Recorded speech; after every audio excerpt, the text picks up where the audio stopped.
बिस्मिल्लाहिर्रहमानिर्रहीम, अस्सलाम वालेकुम। फाइनली पहली मर्तबा पूरी दुनिया देख सकती है कि आज दुनिया को बता दिया गया कि गैर इंसानी, जिसको हम या एलियंस कह लें, खलाई मखलूक कह लें, कोई और मखलूक कह लें, वो दुनिया के सामने उनकी लाशें पेश कर दी गई हैं और आपकी स्क्रीन पर ये आ रही है। ये असल में खलाई मखलूक इनको मिल गई है। अब इस सारी सूरत हाल में ये कहाँ से आई, क्या है, इनकी उंगलियां कितनी हैं, ये कितने हमसे इंटेलिजेंट है, कितने पुराने हैं, और सबसे बड़ा सवाल जो लोगों के जहन में उठता है कि ये हमेशा कोई पैरो, कोई मैक्सिको, कोई अमेरिका, कोई फलाना, कोई इजिप्ट, ये पाकिस्तान से क्यों नहीं मिलती। हमारे यहाँ पर तो इंडस सिविलाइजेशन है, सबसे पुरानी है, पिरामिड से भी पुरानी तहजीब है। आपको आगे चलकर बताएंगे कि पाकिस्तान से क्या कुछ मिला था और उसका हमने हशर क्या किया है, कौन से आसार मिले और कौन सी चीजें बाकायदा मिली जिसका हमने जनाजा निकाला, वो आगे चलकर आपको बताते। सबसे पहले ये समझ लीजिए है क्या। ये असल में आज कांग्रेस में पेश की गई मैक्सिकन पॉलिटिशियंस को दिखाया गया। ये उन्होंने कहा कि जो मखलूक हमें मिली है ये असल में मम्मीफाइड है, यानी जिस तरह मम्मीज मिलती हैं वो लाशें लिपटी होती हैं, ये 1000 साल पुरानी है और ये इनको पेरू में मिली है, और ये जो साउथ अमेरिकन के अंदर एक कंट्री है वहाँ से। और उन्होंने कहा कि असल में ये बड़ी अजीबोगरीब है कि एक तो हमें ये जो चीज़ मिली है ये 1000 साल पुरानी है और इसी तरह उसको ज़मीन के अंदर दबाया था। इसके कोई दांत नहीं होते, 3 इसकी उंगलियां होती हैं, पाँव इसका है और ये साइज में इंसानों से छोटी है।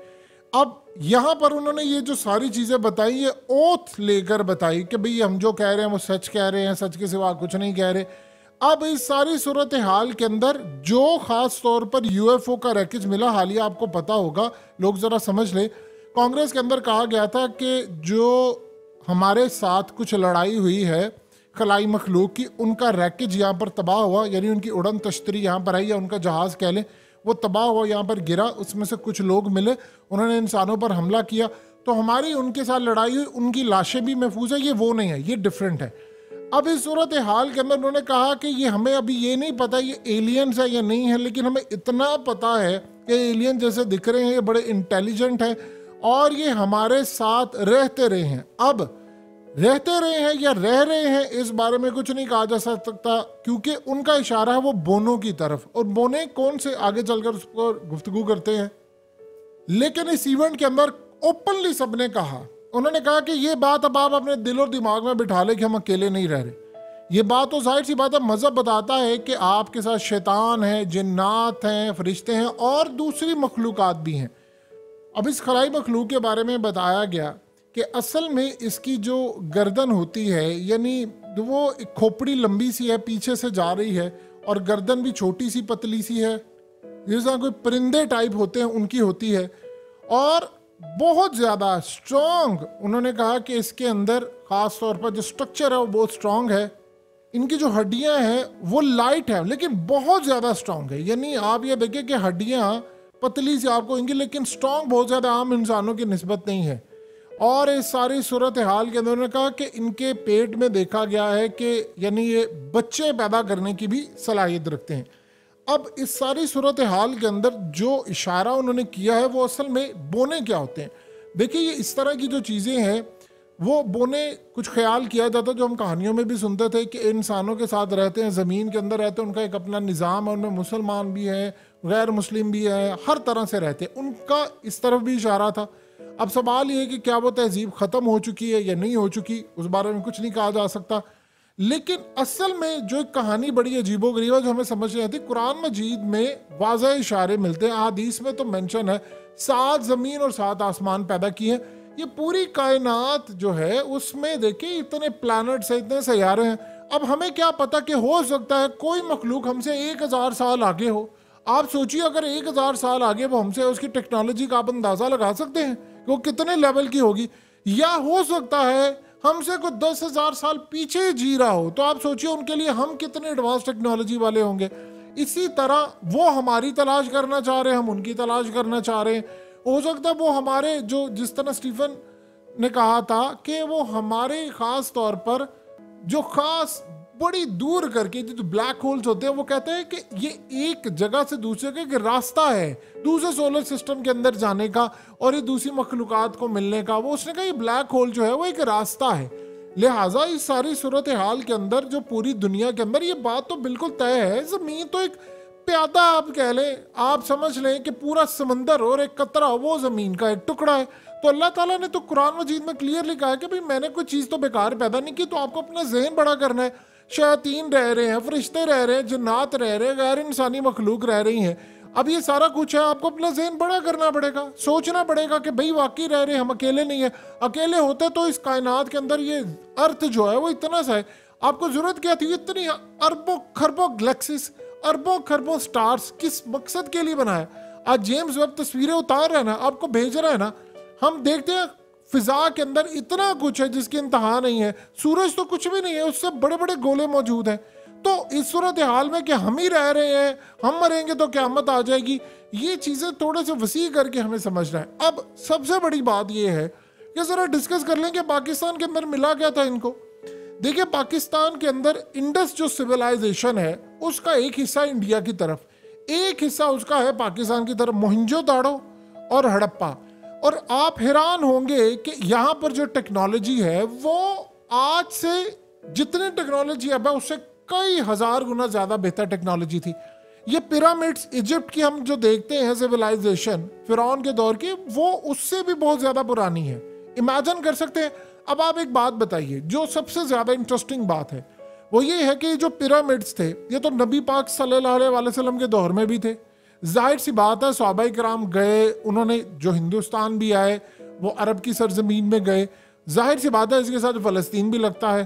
तो इस सूरत हाल में हमें तलाश ये करना है कि हदीस में जब सहाबाए किराम को नबी पाक सल्लल्लाहु अलैहि वसल्लम ने तबलीग के लिए भेजा तो जाहिर सी बात है फिर ख़तों की दावत भी होता था, पैगामात भी आते थे। तो क्या हमें हदीस में कहीं जिक्र मिलता है पिरामिड्स का? तो उस वक्त क्या सूरत हाल थी, ये तो तलाश करने वाली चीज़ें। हिस्टोरियन क्या बताते हैं ये भी देखना है। पाकिस्तान में हुआ ये है कि हमारे यहाँ पर जो मोहनजोदाड़ो के अंदर इंफ्रास्ट्रक्चर है, हम इतने गंदे और घटिया लोग हैं, इतने गंदे हैं, इतने गंदे हैं और इतने घटिया नस्ल के लोग हैं कि अल्लाह ने हमसे हर चीज़ का शर्फ हासिल कर लिया। हुआ क्या है कि पिछले काफ़ी अरसे से मोहनजोदाड़ो की जो चीज़ें थी वहाँ के वडेरों ने और आम लोगों ने उनकी जो ईंटें, उनकी जो चीज़ें थी वो वहाँ पर जो टूरिस्ट आते थे या उनको उठा कर चोरी कर कर के उनको बेच दी। किसी को 1000 की ईंट बेच दी, किसी को 5000 की बेच दी। उनके लिए क्या है, $100 में उनको इतना ज़ख़ीरा मिल जाता है और वो फिर जी इधर से चली, किसी को कुछ दे दिया, किसी को कुछ दे दिया।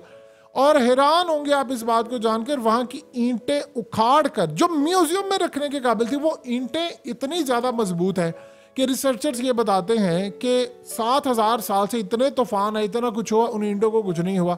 और यहाँ तक कहा गया कि जो एटमी जंग हो किसी भी जगह पर, जो उसका दर्जा हरारत बढ़ जाता है कई हजार सेंटीग्रेड ज़्यादा, वो तक बर्दाश्त करने की सलाहियत थी इन ईंटों के अंदर। तो ये तबाह नहीं। उन्होंने कहा कुछ यहाँ पर या तो पुराने दौर में टेक्नोलॉजी ज़्यादा थी कि एटमी जंग यहाँ पर हुई है कि सब नस्ल तबाह हो गई, या यहाँ पर कुछ आब साकिब गिरा या कुछ भी हुआ है, कुछ हुआ ज़रूर है कि सब कुछ तबाह हो गया।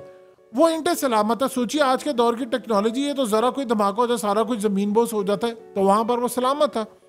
अब यहाँ बड़ी अजीबोगरीब बात है कि इन लोगों ने काम ये किया कि किसी ने अपनी वहाँ पर छोटा घर बनाना है, किसी ने झोंपड़ी करी, किसी को ईंटें नहीं मिल रही, उसने जाकर मोहनजोदाड़ो के अंदर से जाकर वो ईंटें निकाली और अपने घरों में लगा ली।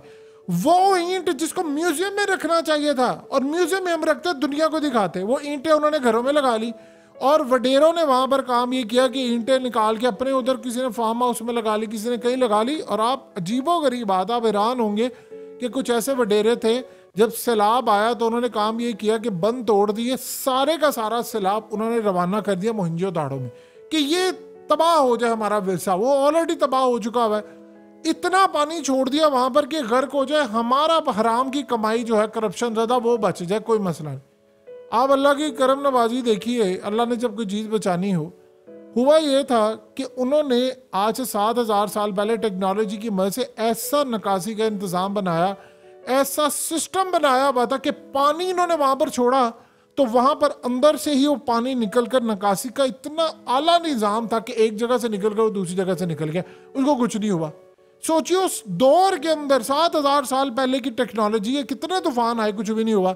ये तो इनकी औकात है। फिर बलोचिस्तान से, सिंध से और दीगर जगहों से इनको बुद्धा के मुजस्मे, पुरानी तहजीबें, इसी तरह की एलियंस और चीजें वहां पर लोगों को मिली। इवन के बलोचिस्तान से 1994 के अंदर हमें वो खास तौर पर डायनासोर के ऐसी नायाब नस्ल के बारे में पता चला, उनकी हड्डियां, उनका स्कुल्स, ढांचे सब कुछ मिला। हम लोगों ने सब कुछ बेच बच दिया, कुछ स्मगलिंग करवा दिया, कुछ कर दिया, और बड़े बड़े लोग जो मीडिया में आने ही नहीं देते, आगे बेच बट के वो पैसा ले लू के और आगे उनके बच्चे बाहर पड़े होते हैं। ये हमने किया है, तो बताएं अल्लाह इस नस्ल को कैसे तरक्की दे सकता है? हम लोग गंदे नहीं हैं, गलीस, करप्ट, डिसऑनेस्ट, और सबसे बढ़कर हम वतन फरोश भी है। हम मजहब के सबसे बड़े कसूरवार है, क्योंकि हमने मजहब को फॉलो नहीं किया, हमने मजहब का यूज करके लोगों को पागल बनाया। ये हमारी सूरत है।